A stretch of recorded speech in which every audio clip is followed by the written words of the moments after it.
Divorce can be really hard enough, but what if your spouse flat out refuses to sign the papers? Can they do that?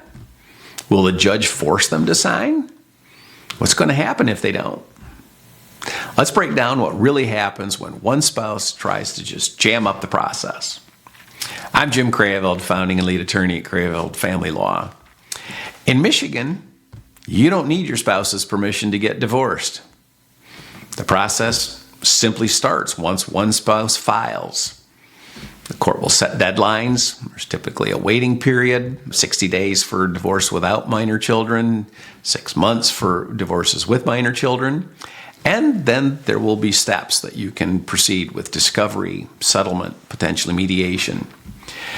But a refusal to sign doesn't stop the case. It might affect how it moves forward. So, to start a divorce case, you file and then you serve the initial divorce papers. Once it's filed with the court system, the other spouse is then formally served.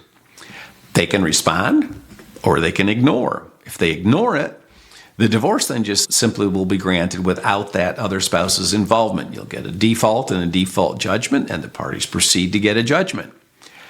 Normally, though, once the other party answers or at least gets involved with the court system, the court is going to expect both parties to follow the deadlines. So simply acquiescing or being silent doesn't stop the process. Somewhere along the way, settlement negotiations are going to be ordered. Parties can exchange information, and then the court is going to encourage or order mediation. Now, most attorneys will try to settle the case, but settlement requires two spouses to participate and ultimately sign a settlement agreement. So, if you can't settle the case between the two of you or with the assistance of attorneys, parties often go to mediation. It's usually court-ordered. And then a neutral mediator will help both sides try to reach an agreement.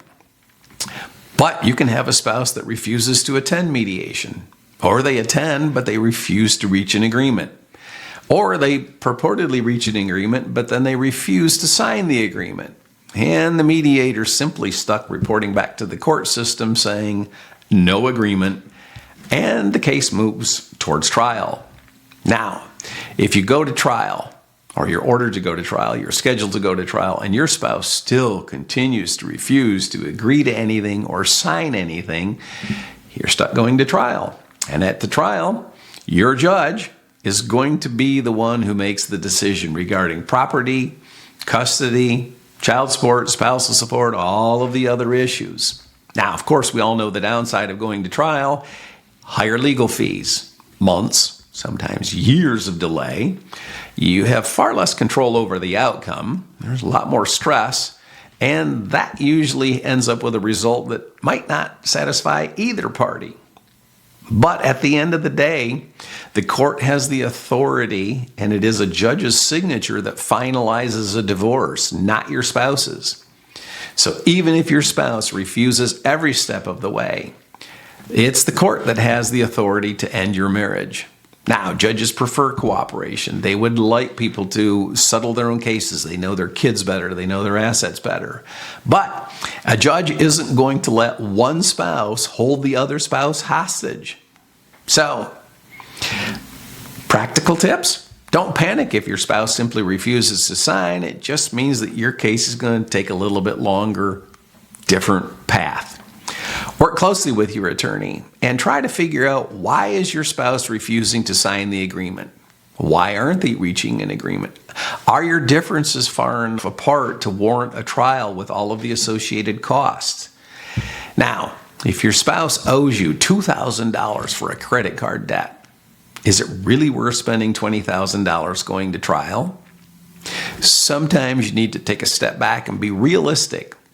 Yeah, trial might be unavoidable in some cases, but it should be your last resort. So, can a spouse completely keep the other spouse from getting a divorce by refusing to sign anything? No, but it will slow it down. The court process is designed to move it forward with or without a spouse's cooperation. And so you will eventually get divorced. It just won't be in a tone of cooperation. Until next time.